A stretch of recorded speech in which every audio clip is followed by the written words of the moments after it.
While I don't understand the language of this game, I can definitely translate Dungeon Sweeper's game mechanics like a pro. This is a minimalistic open world Minesweeper game that is just so chill, so relaxing. You will spend hours playing this game, getting lost in its scenery, and just exploring a lovely city slash land slash maybe some dungeons here and there. You kind of actually want to avoid the dungeons. So, how the hell do you play this game? Well, with a bunch of trial and error on my part, I believe I have the answer. See, the game is about finding and quarantining dungeons in a very vast, beautiful, expanding land. And to do that, we are going to need our mouse's left click to expand said land. We click on these little hexagons that have plus marks.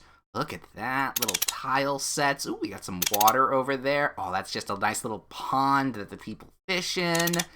Oh, and now we've got some water boats. Water houses on sticks. Oh, and now we have a dungeon, or a graveyard that indicates a dungeon. See, that's where the Minesweeper portion of this game comes in, but we will get to that in a second.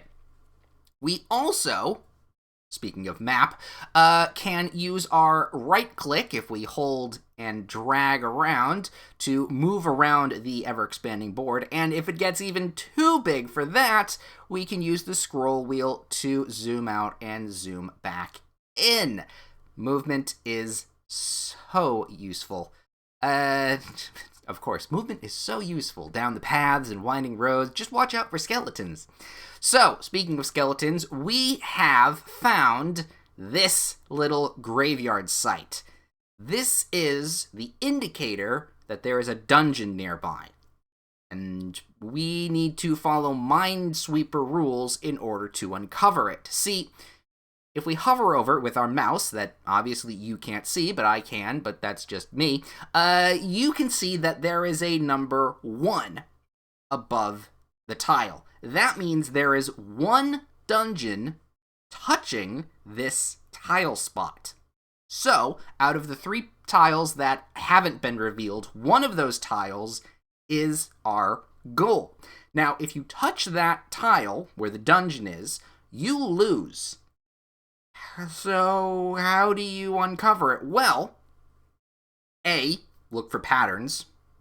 That comes with experience. But B, just kind of fill in the map wherever you feel like it. So, if we go here, okay, so that only indicated the one little spot when we uncovered it. So that means this and this are dungeons. So that means, yes, they're also being touching. That kind of stuff. Then I click that, and there, yep, they're all 1s. So chances are these 2 are touching a different dungeon than these 2. Or these 2 are touching another dungeon, and this are different. Let's expand a little bit more over here. Ooh, okay, that's just a point of interest.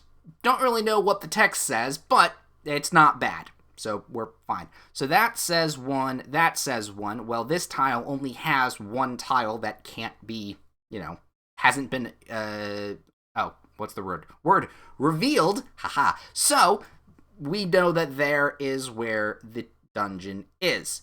In order to mark it for people to make sure they, don't go to it, we hold our right click on the tile, and we have now put ourselves a flag.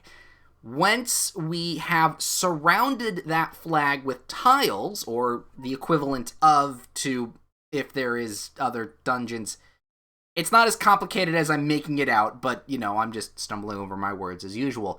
If we surround that, like this, that one, so that one's touching, like that, haha! If we surround it, we will get a bunch of points because we found it. Yay! And a little monster will spawn! Look at that! It's so cute! Click it to kill it.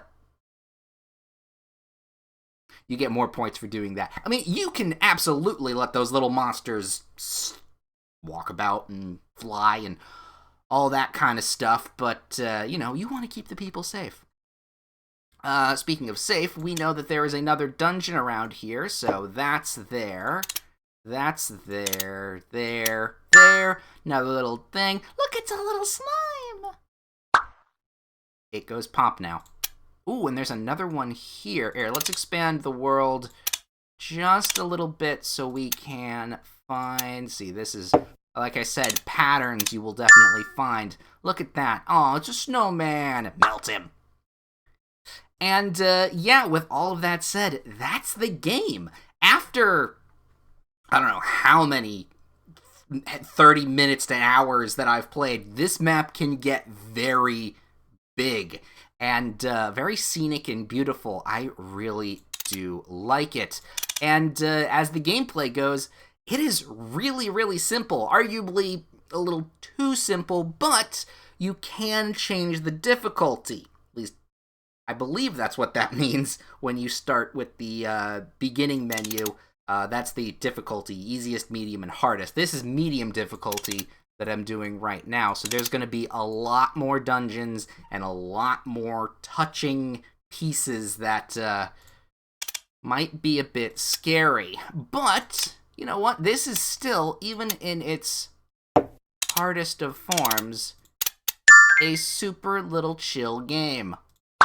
And I would highly recommend. So if you want to go play it, the link is in the description down below. Ooh, no, we found another thing that I have no idea what it means. But you know what? I don't care because I'm having a great time. Hopefully you do too.